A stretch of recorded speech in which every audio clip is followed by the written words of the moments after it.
Good morning, ladies and gentlemen. Eddie Marcus here again, doing what I do all the time.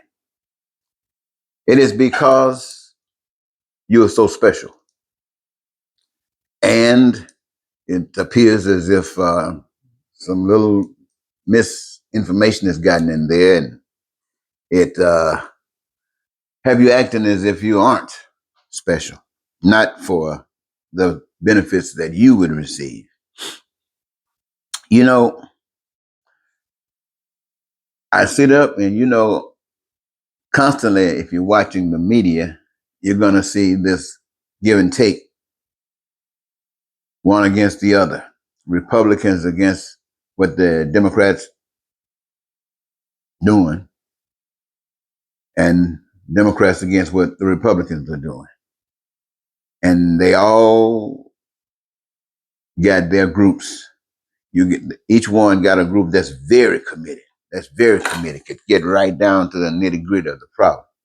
Each group has that, Republican and Democrat.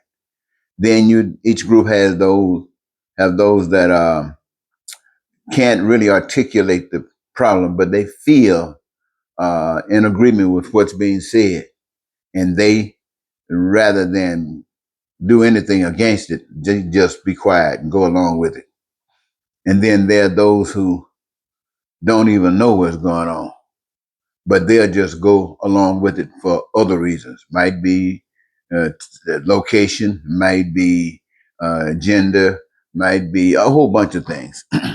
But these are just problems that exist when you're following blindness. But each of us know what good is. Those things that happen to us that we're excited about. And we know what evil is. Those are things that happen to us and we don't want them to happen. And we get angry sometimes, want to get some revenge because of how it affected us. And so we have to every now and then think about the situation that we all human beings find themselves in. I was listening to a politician that was having a little town, go back to the state, and they're having those town hall meetings, and you're listening to what the citizens, the constituents, are asking them, the kinds of questions. And most of the things that are being seen is that the citizens are really pissed. And Republicans are in power now. They are doing exactly what they want to do. And they are supporting their way of thinking.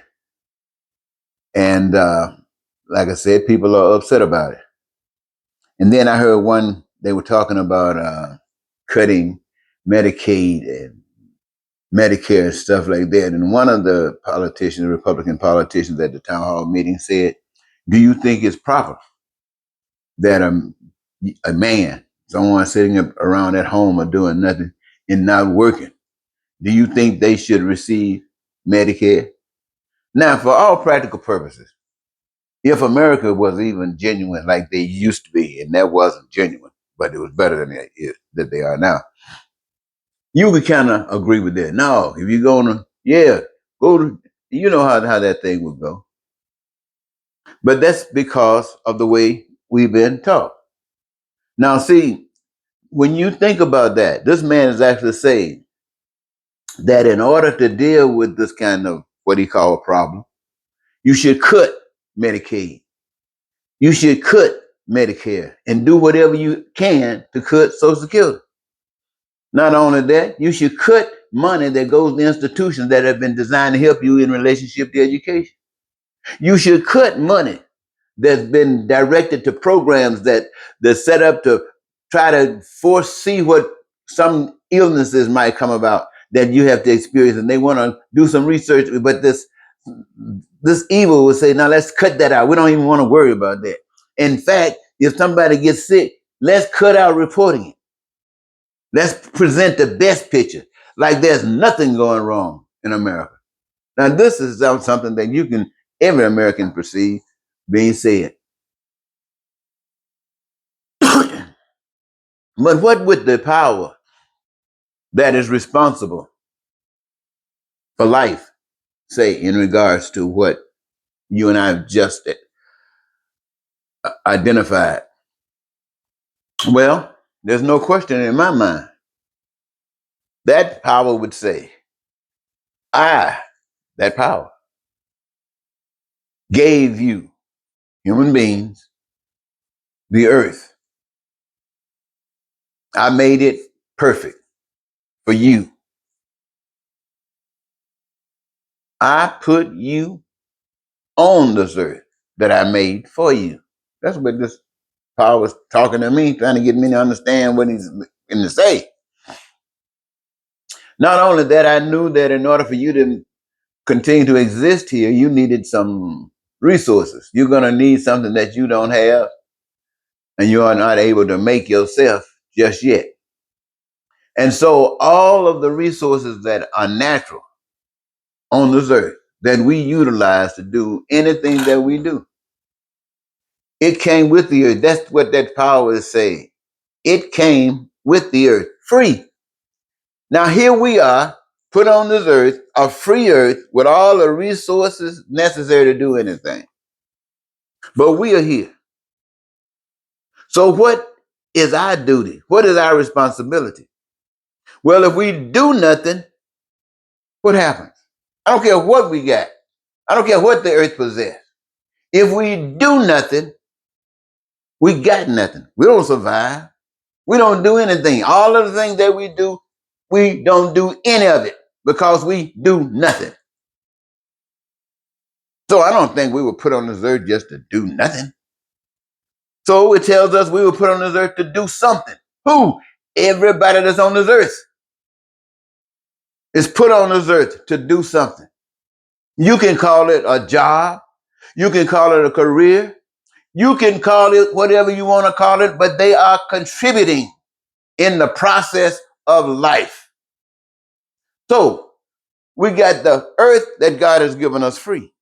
We got the resources that God has given us free. We got this need and want, desire that all of us have. And nothing happens until we do something. We, all of us, engaged in life. That makes, listen to me, that makes every last one of us workers. Every last one of us. Doesn't care what the job is. Could stay home, sweeping the floor, raising your kids, looking out the window to see what the bird, counting the birds. They got some purpose. But you got a job. You are participating in life. I'm talking to every American, black and white, and people who came here and became an American after being here for a while.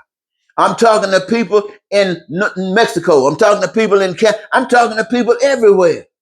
Because the same power that made this earth made it big enough for we to be over here, for you to be over there, for you to be over there. But wherever you are, there are those things that are common amongst us. And the earth that was given to us freely provides all of that stuff outside of us to make sure that those needs are met. And once we realize how that is done, we engage ourselves, all of us, all over the earth. You're creating your heaven, creating, making sure that everything that you want, need, and desire is being done. Even using AI, upgrading them so they can help you create the most wonderful world. And it's not costing you a penny. It's not costing you to require a loan and nothing. The joy of life, you've discovered it. So this is what I'm telling you. They say if a man sitting around at home, not working, you think he should receive Medicaid? Well, let's ask you this. With everybody working, what should they be denied? And tell me why. Everybody working, everybody's a partner, everybody's on the team. And heaven is the goal. Heaven is the result. Now tell me, who should be left out of receiving heaven? And tell me why. I'm waiting. So if you can't tell me, then why do we keep on going through this foolishness? It is nothing but foolishness. Now, I say that because the whole world and what we have been taught is nothing but foolishness. Now, we might be right in our own mind in our foolishness. We may be fantastic, but our foolishness is still foolishness. And what we have been doing all of our lives is living foolishly. Not all people. Those people who were not living foolishly, who opened up their eyes and began to see and started walking with sight. They graduated. They were murdered. They were sent to something much better than this hell that they were here in. So I'm saying to you, ladies and gentlemen, why we got to be murdered? Stand up together and you won't be murdered. Stand up together and you're empowered. Stand up together and you become the body of God. Stand up together. Do those things that represent God. Stand up together. Don't bend for misinformation, for deception, for lies. No, no, no, no, no. And protect one another. Don't be trying to be smart and make sure you're so smart you can stay out of trouble. No, you protect one another from trouble coming up on them. Come on. I know I'm talking to you about some stuff you don't know. I was raised by black people. I was raised by old people. They know the slavery. They know all about it. Yes, and they taught me something different. They taught me how important it is when someone cares. They taught me how important it is when it's not just words, but action. And by me knowing that, by me seeing the pain and stuff that goes on, I have the right to make a choice. And my choice is that none of you go through that bull. So I spend my time trying my best to wake you up. How am I doing? Thank you, ladies and gentlemen. Goodbye for now.